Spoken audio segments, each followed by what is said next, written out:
تعلیمی یہ تقریب ہے، بچے نے پڑھنا شروع کیا ہے۔ آج ابتدا اور آغاز ہے۔ اللہ تبارک و تعالی اس بچے کی زندگی میں اس کے ماں باپ کو سلامتی اور عافیت والی زندگی عطا فرماتے ہوئے وہ دن بھی عطا فرما دے کہ یہ بچہ عالم بننے جا رہا ہو۔ مقصد بہت اونچا ہے۔ جیسا انہوں نے ہم سب حضرات کو جمع کیا ہے، ضرورت اس بات کی ہے کہ تمام مسلمانوں کے سامنے یہ میسیج اور پیغام پہنچنا چاہیے کہ علم نبوت کا بچہ جب آغاز کرے تو ایک خوشی کا ماحول ہونا چاہیے۔ آدمی دنیاوی فنکشن اور پروگرام کرتا ہے، روپیہ پیسہ بہت زیادہ خرچ کرتا ہے، اپنی وسعت سے زیادہ اخراجات کرتا ہے اور دنیا کو پورا تماشا اور جلوہ دکھاتا ہے کہ دیکھو مجھے میرے اللہ نے اتنی دولت دی ہے۔ بے جا اسراف کرتا ہے، فضول خرچیاں کرتا ہے۔ ایسے بھی پروگرام ہونے چاہیے کہ بچہ علم نبوت کا آغاز کر رہا ہو اور رشتہ داروں کا اجتماع ہو رہا ہو۔ اس سے یہ پیغام پہنچے گا اور ایک جذبہ امت کے اندر پیدا ہوگا۔ بہت اچھی بات ہے۔ اللہ تبارک و تعالی قرآن پاک میں ارشاد فرماتے ہیں قُلْ هَلْ يَسْتَوِي الَّذِينَ يَعْلَمُونَ وَالَّذِينَ لَا يَعْلَمُونَ إِنَّمَا يَتَذَكَّرُ أُولُو الْأَلْبَابِ۔ اللہ نے اپنے نبی کے ذریعے پوری کائنات کو یہ پیغام پہنچایا اور رہتی دنیا تک کے لیے یہ پیغام ہے، یہ سمجھ لینا چاہیے۔ اللہ نے فرما دیا اے نبی آپ کہہ دیجئے علم والا اور غیر علم والا کبھی برابر نہیں ہو سکتا ہے، اور علم بھی وہ جو جناب محمد الرسول اللہ صلی اللہ علیہ وسلم کے گھر سے چل کر کے آیا ہو۔ یہ وہ علم ہے کہ جس کو حضرت جبرائیل علیہ السلام اللہ کے خزانہ خاص سے لے کر جناب نبی کریم صلی اللہ علیہ وسلم کے پاس تشریف لائے۔ یہ تو علم نبوت ہے۔ تعلیم قرآن کے آگے سب چیزیں بیکار ہیں۔ قرآن کی تعلیم سب سے زیادہ اعلیٰ اور بالا ہے، اس لیے کہ قرآن اللہ کا کلام ہے۔ اللہ بڑا ہے، اللہ کا کلام بھی بڑا ہے۔ اللہ تبارک و تعالی نے یہ کتاب سارے نبیوں کے نبی امام الانبیاء جناب محمد الرسول اللہ صلی اللہ علیہ وسلم کے اوپر نازل فرمائی۔ یہ کتاب جب اس کا نزول ہوا تو اللہ تبارک و تعالی نے سارے مہینوں میں سب سے افضل اور اعلیٰ مہینہ رمضان کا ہے، اس کا انتخاب فرمایا۔ اللہ نے جب اس کتاب کے نزول کا ارادہ فرمایا تو اللہ نے راتوں میں سب سے افضل ترین جو رات ہے شب قدر، جس کو ساری دنیا جانتی ہے، اللہ نے اس رات کا انتخاب فرمایا۔ اللہ تبارک و تعالی نے اس قرآن کے نزول کا جب ارادہ فرمایا تو اللہ نے سب سے زیادہ محبوب اور سب سے زیادہ خوبصورت اللہ کے نزدیک جو گلیاں ہیں اللہ نے اس کا وہاں نزول فرمایا، یعنی کہ شہر مکہ اور شہر مدینہ۔ تو جس نبی کے اوپر آیا وہ نبی سارے نبیوں کا نبی، امام الانبیاء ہے۔ جس رات میں یہ کلام اللہ شریف نازل ہوا وہ رات تمام راتوں میں سب سے افضل ترین رات ہے، اور یہ کتاب جس شہر میں نازل ہوئی وہ شہر بھی سارے شہروں میں سب سے افضل ترین شہر ہے کہ ہر شخص کا دل دیکھنے کے لیے مچلتا ہے۔ تو میں یہ کیوں نہ کہہ دوں کہ یہ جس سینے کے اوپر کتاب آئے گی وہ سینہ بھی سارے سینوں میں سب سے افضل ترین ہوگا۔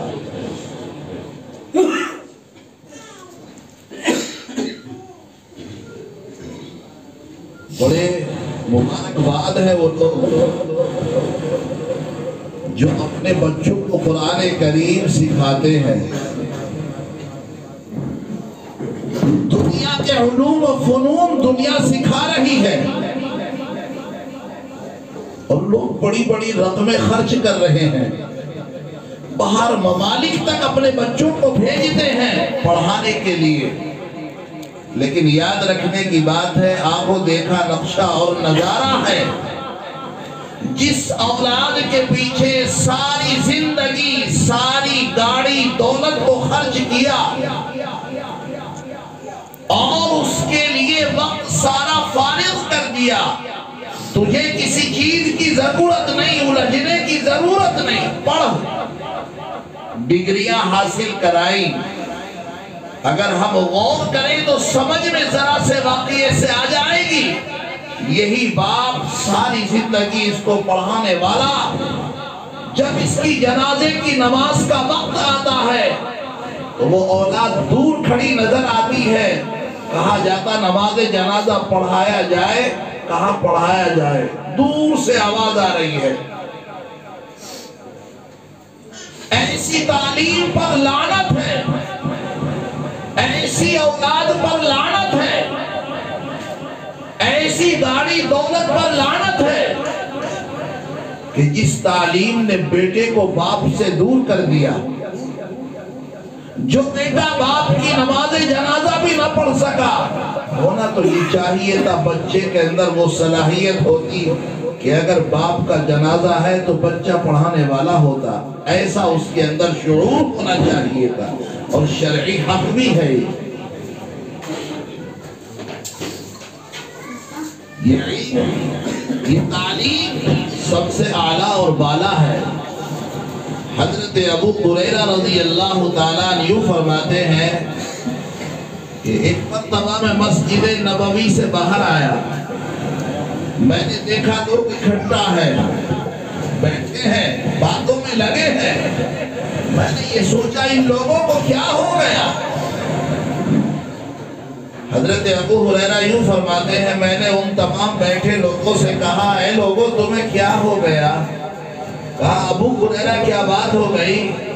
کہا مسجد نبوی کے اندر اللہ کے نبی صلی اللہ علیہ وسلم کی وراثت تقسیم ہو رہی ہے، کیا تمہیں اپنا حصہ نہیں لینا؟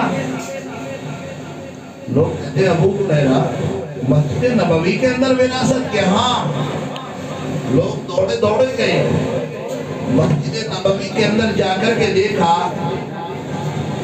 کوئی مال تقسیم نہیں ہو رہا، کوئی تلاوت کر رہا ہے، کوئی نماز پڑھ رہا ہے، اور کوئی حلال و حرام کے مسائل کو سیکھ رہا ہے۔ لوگ گئے، یہ نظارہ دیکھ کر کے مسجد نبوی سے باہر آئے۔ حضرت ابو ہریرہ یوں فرماتے میں انتظار میں بیٹھا تھا کہ لوگ آئیں گے مجھ سے سوال کریں گے۔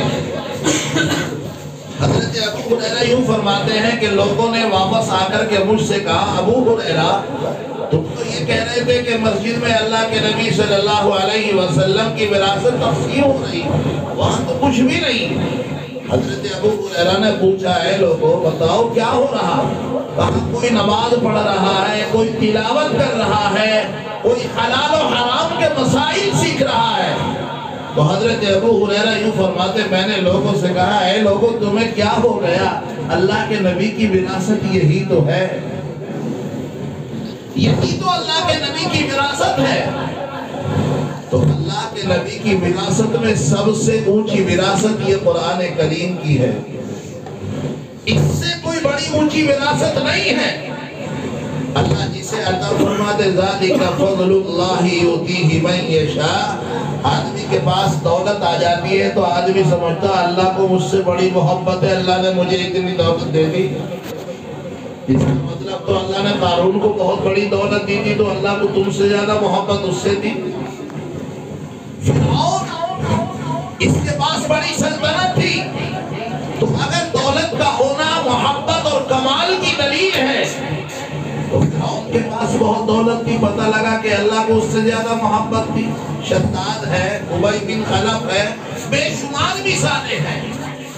اگر تاریخ کو پڑھا جائے دیکھا جائے تو اللہ نے اپنے بندوں کو بہت بہت دولتیں عطا کی ہیں، بڑی اونچی اونچی بادشاہتیں عطا کی ہیں۔ تو دولت کا ہونا، تخت و تاج کا ہونا، بلڈنگوں کا ہونا، گاڑیوں کا ہونا، پراپرٹی کا ہونا یہ دلیل نہیں کہ اللہ ہم سے پیار کرتا ہے۔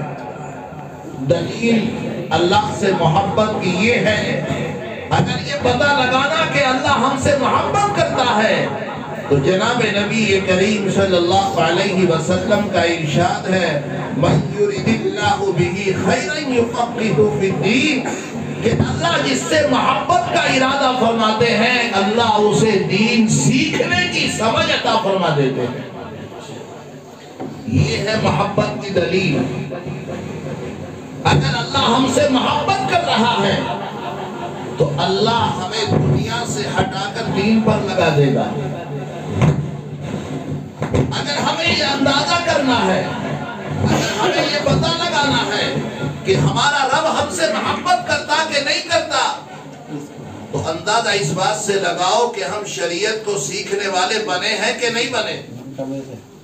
اگر ہم نے شریعت کو سیکھا ہے، اگر ہم نے حرام اور حلال کو پہچانا ہے، اگر ہم نے ان تمام مسائل کو سیکھنے کی کوشش کی ہے اور ہم سیکھنے پر لگے ہیں تو سمجھ لو ہمارا اللہ ہم سے محبت کر رہا ہے کہ اس نے ہمیں یہ راستہ عطا فرما دیا۔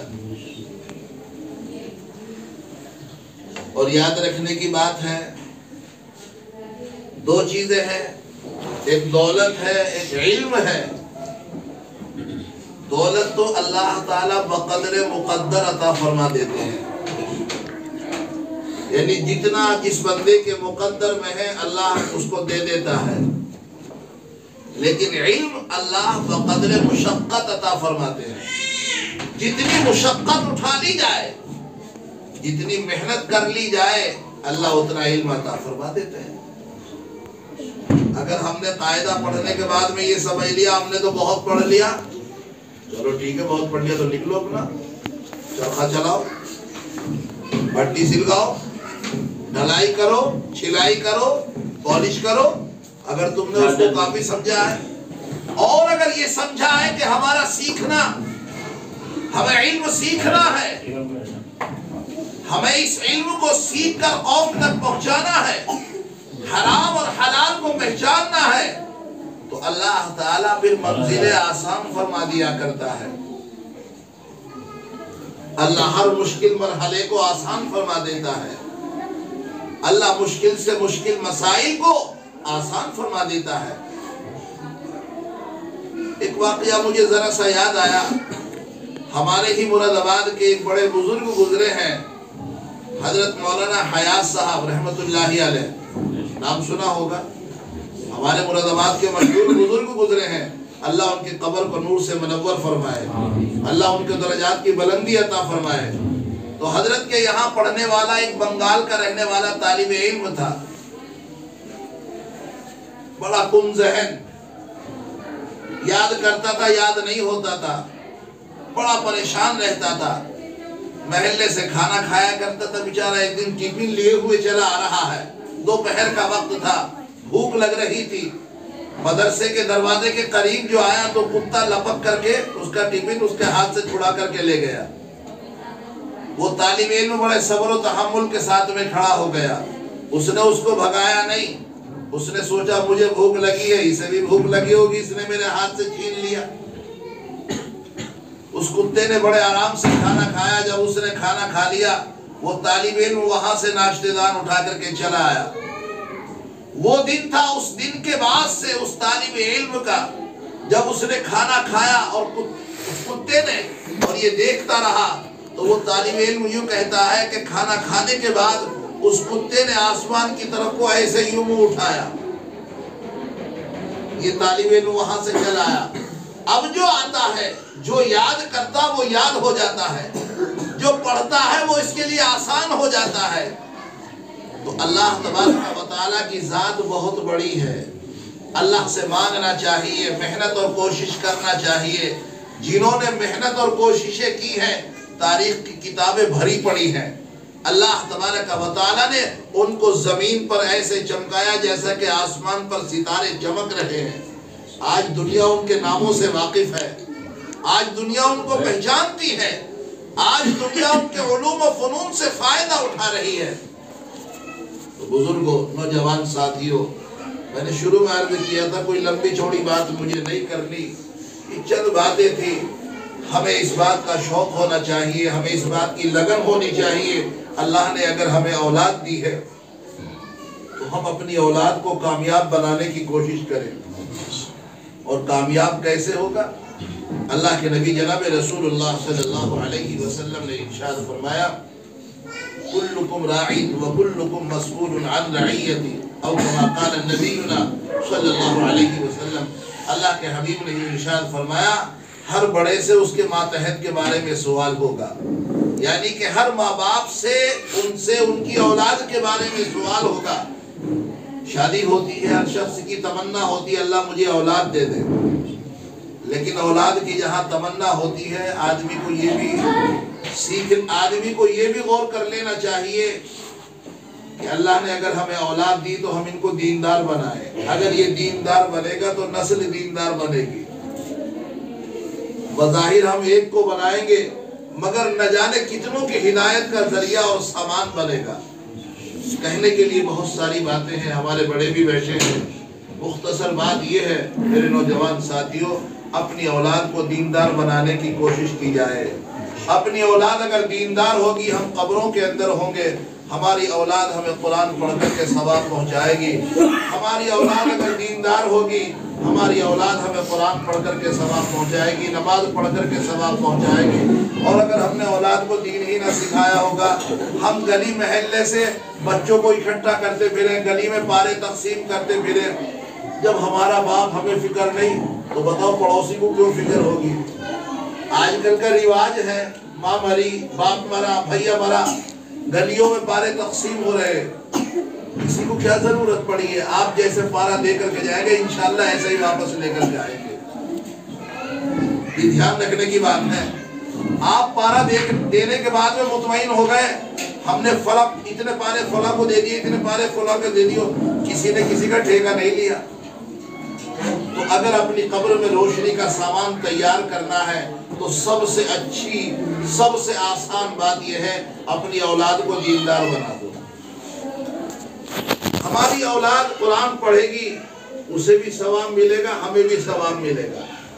اللہ کے نبی جناب رسول اللہ صلی اللہ علیہ وسلم نے ارشاد فرمایا کہ اللہ تعالی حافظ قرآن کے والدین کو ایسا چمکتا تاج پہنائیں گے کہ جس کے سامنے چاند اور سورج کی روشنی بھی ماند ہو جائے گی۔ یاد رکھنے کی بات ہے، جب ماں باپ کو اللہ تبارک و تعالیٰ اتنا قیمتی تاج پہنائیں گے تو جو حافظ قرآن بنے گا اللہ اسے کتنا قیمتی تاج پہنائیں گے۔ تو اپنی اولاد کو دیندار بنایا جائے، یہ ہمارا فریضہ ہے، یہ ہمارا حق ہے، اور یہ وہ حق ہے کہ اللہ جس کے بارے میں کل قیامت کے دن ہم سے سوال کرے گا۔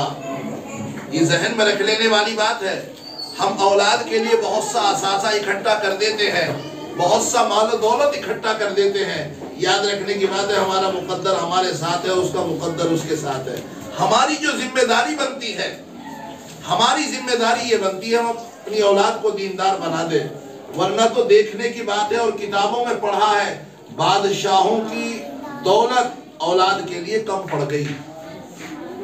بادشاہوں کی دولتیں اولاد کے لیے کم پڑ گئی. کیوں؟